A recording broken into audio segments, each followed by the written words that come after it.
السلام عليكم ورحمة الله وبركاته.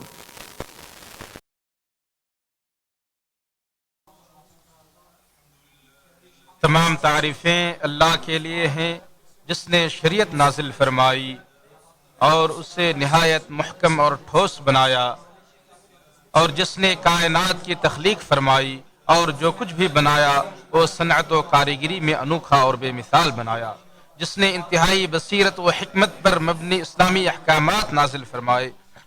جو انعامات و احسانات عطا فرماتا ہے اور انہیں پائے تکمیل تک بھی پہنچاتا ہے، اور جو فضل و احسان اور نعمتوں کی برکھا برساتا ہے، کبھی سب پر تو کبھی خاص خاص بندوں پر۔ وہ اپنے فضل و کرم سے جسے چاہتا ہے عزت و رفعت عطا کرتا ہے، اور اپنے عدل و انصاف کے ساتھ جسے چاہتا ہے ذلت و پستی سے دوچار کر دیتا ہے۔ اور میں گواہی دیتا ہوں کہ اللہ کے سوا کوئی معبود برحق نہیں، وہ تنہا ہے، اس کا کوئی شریک نہیں۔ اور میں گواہی دیتا ہوں کہ ہمارے نبی اور سردار محمد صلی اللہ علیہ وسلم اس کے بندے اور رسول ہیں، وہ مخلوقات میں سب سے برگزیدہ و چنندہ ہیں، اور درود و سلام نازل ان پر، ان کے اصحاب پر، ان کی راہ اور سیرت کی پیروی اور اتباع کرنے والوں پر۔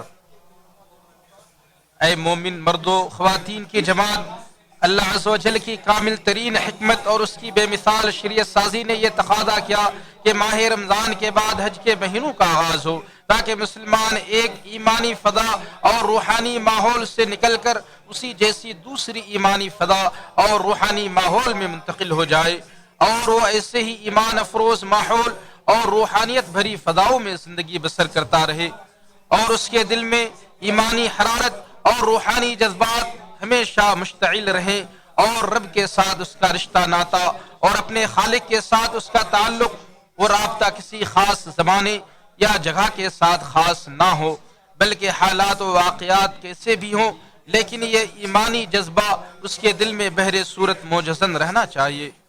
خالق کائنات کی جانب سے نازل کردہ احکامات سے اور شرائع الہیہ سے رب تعالیٰ کی یہی حکمت ہے۔ بس پاک ہے وہ ذات جس نے شریعت نازل فرمائی اور اسے محکم اور مضبوط بنایا اور پیدا کیا، اور جو کچھ پیدا کیا وہ انوکھا اور حیرت انگیز اور اعلیٰ بنایا۔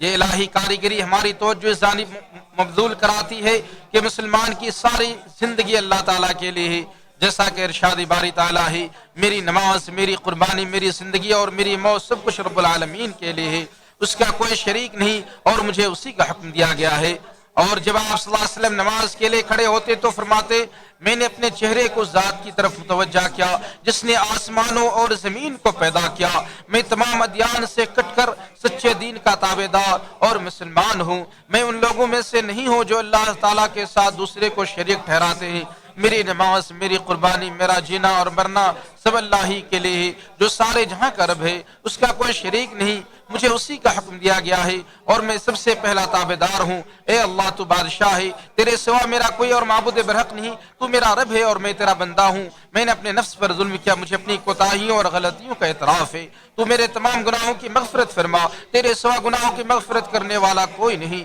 مجھے حسن اخلاق کی ہدایت عطا فرما، ان اخلاق حسنہ کی جانب صرف تو ہی رہنمائی کرنے والا ہے، بری عادتوں اور بدخلقی کو مجھ سے دور کر دے، صرف تو ہی ان بری عادتوں کو دور کرنے والا ہے، میں حاضر ہوں، تیرے حکم کی تعمیل کے لیے حاضر ہوں، تمام بھلائیوں تیرے ہاتھ میں ہیں، تیری طرف برائی کی نسبت نہیں کی جا سکتی، اب میں تیرا ہوں اور میرا ٹھکانہ تیری ہی طرف ہے، تو بڑی ہی برکت والا اور بہت بلند و بالا ذات ہے۔ بے شک یہ چیز عبادت، عبودیت اور اللہ تعالیٰ کی بندگی کے وسیع مفہوم کی طرف ہماری توجہ مبذول کراتی ہے، اور ایک کہ عبادت و بندگی صرف ظاہری عبادات میں منحصر نہیں ہے، اور نہ ہی عبادات کے شاعر میں، اور نہ ہی کسی زمانے اور وقت کے ساتھ خاص ہے، بلکہ ایک مسلمان ہمیشہ عبودیت کے دائرہ حدود میں ہی رہتا ہے، اسی کی چراگاہوں میں چرتا ہے اور وہیں اقامت پذیر ہوتا ہے، صرف اسی کے ساتھ مانوس ہوتا ہے اور اسی کو اپنی جائے قرار و سکونت بناتا ہے اور اسی کے ارد گرد چکر کاٹتا ہے۔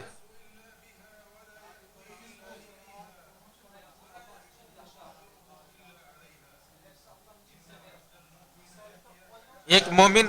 بندہ اپنی پوری زندگی اللہ تعالیٰ کی خاطر گزار دیتا ہے، کسی سے محبت کرتا ہے تو اللہ کے لیے، اور نفرت کرتا ہے تو اللہ کے لیے، کسی کو کچھ دیتا ہے تو اللہ کے لیے، اور کسی سے کچھ روکتا ہے تو بھی اللہ کے لیے۔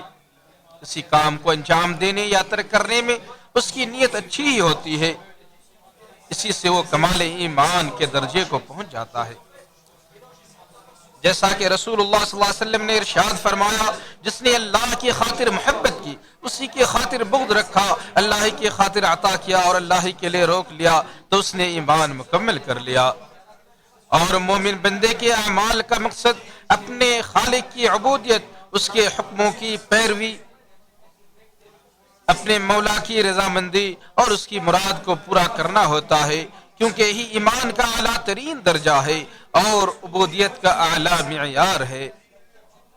کہ جب انسان کی آنکھوں کا قرار اور دل کا سکون، اس کا مطمئن نظر، امیدوں کا محور اور اعمال کا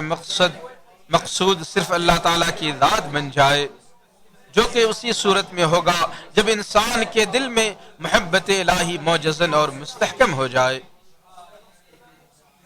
اس کی محبت میرے رگوں میں یوں گردش کرنے لگی جیسے خون گردش کرتا ہے، آخر دنیا کے ہر کام سے بڑھ کر وہی میرا مشغلہ بن گیا۔ یہ کوئی حیرت کی بات نہیں، کیونکہ محبت جب دلوں میں جوش مارتی ہے اور اس کی آگ کے شعلے جب بھڑکتے ہیں تو اس کی چنگاریاں اڑ کر اعضائے جسمانی پر پڑتی ہیں، جس کے اثرات ایک عاشق پر نمایاں نظر آتے ہیں۔ خواہش پرستوں کی خبریں تو آپ جانتے ہی ہوں گے، جو اس راستے میں حد سے گزر جاتے ہیں تو ایسے کرشمے ظاہر ہوتے ہیں کہ عقلیں دنگ رہ جاتی ہیں۔ یہ تو حال ہے مخلوق سے مخلوق کی محبت کا،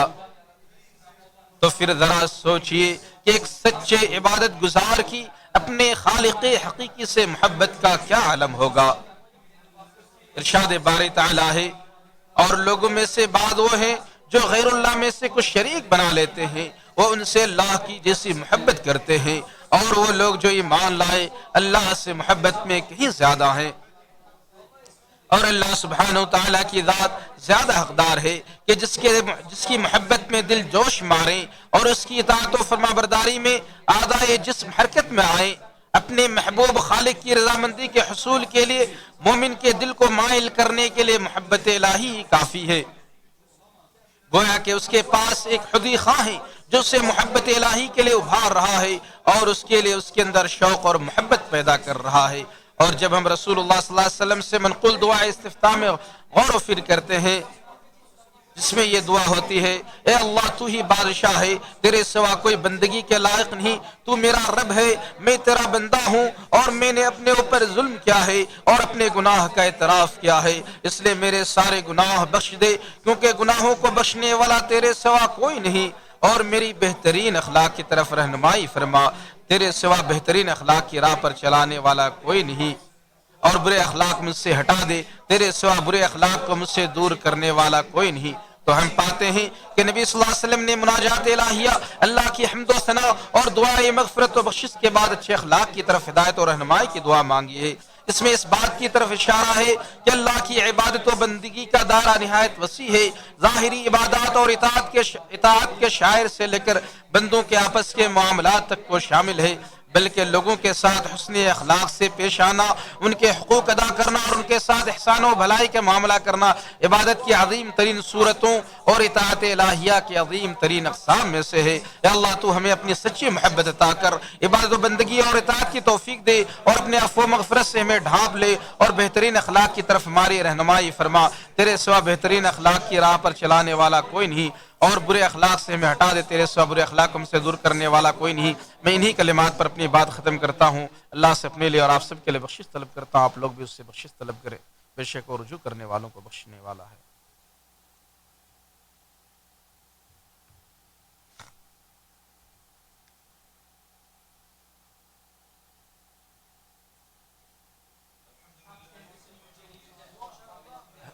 ہم اللہ تعالیٰ کی کما حق و حمد و سیان بیان کرتے ہیں، جو تنہا ہی عظمت و کبریائی اور بزرگی والا ہے۔ ہم اس کی قسم انعامات و احسانات پر اس کی مدح و ستائش بیان کرتے ہیں، اور درود و سلام نازل ہو اس کے بندے اور رسول محمد صلی اللہ علیہ وسلم پر، جو ہمارے سردار و نبی ہیں، جو مخلوقات میں سے چنندہ و برگزیدہ اور سب سے بہتر و افضل ہیں، جو رشد و ہدایت کے سب سے بہترین داعی ہیں۔ اسی طرح رحمت و سلامتی نازل ان کے آل و اصحاب پر، ان کے پیروکاروں اور جانثاروں پر۔ حمد و صلات کے بعد اللہ تعالیٰ نے ہمیں عبادت حج کی ادائیگی کے لیے سادے سفر ہمراہ لانے کی ترغیب دیتے ہوئے ایک عظیم ترین توشیہ اور سادے راہ کی جانب ہماری توجہ مبذول کرائی ہے۔ چنانچہ ارشاد باری تعالی ہے، اور اپنے ساتھ سفر حج لے لیا کرو، سب سے بہترین توشہ اللہ تعالیٰ کا ڈر ہے، اور اے عقل مندوں مجھ سے ڈرتے رہا کرو۔ اور یہ رہنمائی موسم حج اور اس کے مہینوں کے تناظر میں کی گئی ہے کہ ماہ رمضان کے بعد آتے ہیں، اور اس سے پہلے جب اللہ نے روزے کی فرضیت کو بیان کرتے ہوئے فرمایا تم پر روزے رکھنا فرض کیے گئے جس طرح تم سے پہلے لوگوں پر فرض کیے گئے تھے تاکہ تم یہ تقوی اختیار کرو۔ اس میں اس بات کی طرف اشارہ ہے، یہی تقوی سفر کا آغاز اور اختتام ہے، اور یہی مومن کی حقیقی سواری ہے۔ اے مومن مرد و عورت، غور و فکر کرنے والوں کے لیے حج کے مہینے مقرر کرنے کے پیچھے جو حکمتیں ظاہر ہوتی ہیں وہ یہ ہے کہ اس سے دلوں میں شاعر اللہ کی عظمت اور مناسک کی ہیبت پیدا ہوتی ہے۔ چنانچہ شاعر حج کی عظمت کو دلوں میں بیٹھانے اور نفوس میں اس کے تقدس اور حرمت کو قائم کرنے کے لیے اللہ نے حرمت والی پرعظمت جگہ کا تعین کیا، اسی طرح اس کے لیے عظمت والا وقت بھی مقرر فرمایا۔ اسی لیے حج کے بعد مہینے حرمت والے مہینوں میں سے ہیں، اور وہ یہ ہے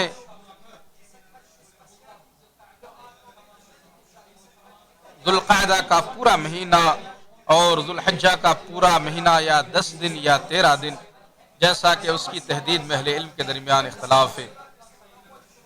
لہذا یہ حج کے بھی مہینے ہیں اور حرمت والے بھی مہینے ہیں، اور یہ صرف اسی لیے تاکہ اس عظیم عبادت کی عظمت و شان میں مزید اضافہ ہو سکے اور دلوں میں اس کی ہیبت جاگزی ہو جائے، اور ان مہینوں میں کوئی ایسا کام کرنے کی جسارت نہ کرے جو اس کی حرمت کو پامال کرے یا اس کی عظمت کو مجروح کرے۔ مومن مرد و خواتین کی جماعت، بے شک آپ عظیم ایام میں اور اطاعت و بندگی کے جلیل قدر و موسم میں ہیں جہاں آپ اس کے میٹھے چشمے سے سیراب ہو رہے ہیں، اور ایک بابرکت ملک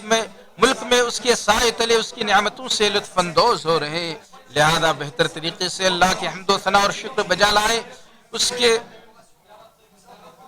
کے شاعر کی تعظیم کریں، ان ایام کی حرمت کا بھرپور احترام کریں، نیز اس شہر کے تقدس کا خیال رکھیں، اور جان لیں کہ آج کے دن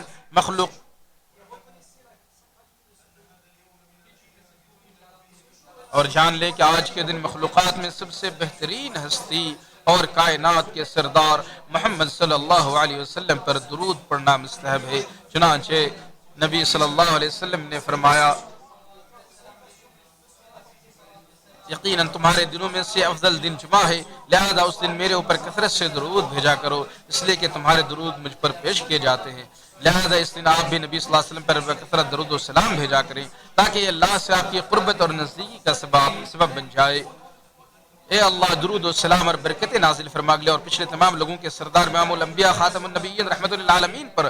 اس کے بقدر جو تیری کتاب نے شمار کر رکھا ہے، تیرے قلم نے تحریر کر رکھا ہے، تیرے علم نے جس سے اپنی وسعت میں لے رکھا ہے۔ یا اللہ ہدایت یافتہ قائدین خلفائے راشدین ابوبکر عثمان و علی اور اپنے نبی کے تمام صحابہ سے راضی ہو جا، تابعین کرام اور قیامت تک آنے والے ان کے پیروکاروں سے بھی راضی ہو جا۔ یا اللہ اسلام اور مسلمانوں کو غلبہ عطا فرما، کفر اہل کفر کو ذلیل و رسوا فرما، اس بابرکت ملک اور تمام مسلم مالک کو بھی مضبوط، محفوظ اور امن والا بنا، اے جہانوں کے پالنہار۔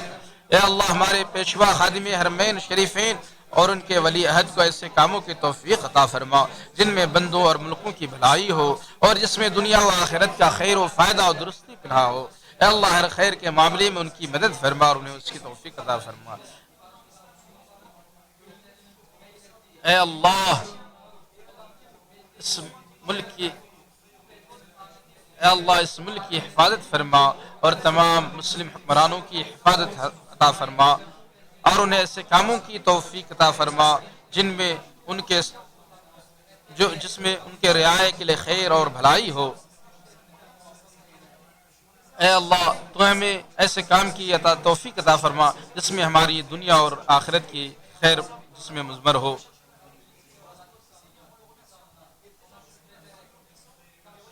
یا اللہ ہم تجھ سے ایسے خیر کا سوال کرتے ہیں جسے تو جانتا اور جسے ہم جانتے جسے ہم نہیں جانتے ہیں۔ یا اللہ کے بندو اللہ کا شکر ادا کر کے اس کے فضل و کرم کو طلب کرو، اس کی اطاعت و فرمانبرداری کر کے اس کی نعمتوں کی حفاظت کرو، ہر وقت دعا اور ذکر کرو. ہمارا پروردگار غلبت و طاقت والا ہے اور سب تعریف اللہ کے لیے جو سارے جہاں کا رب ہے.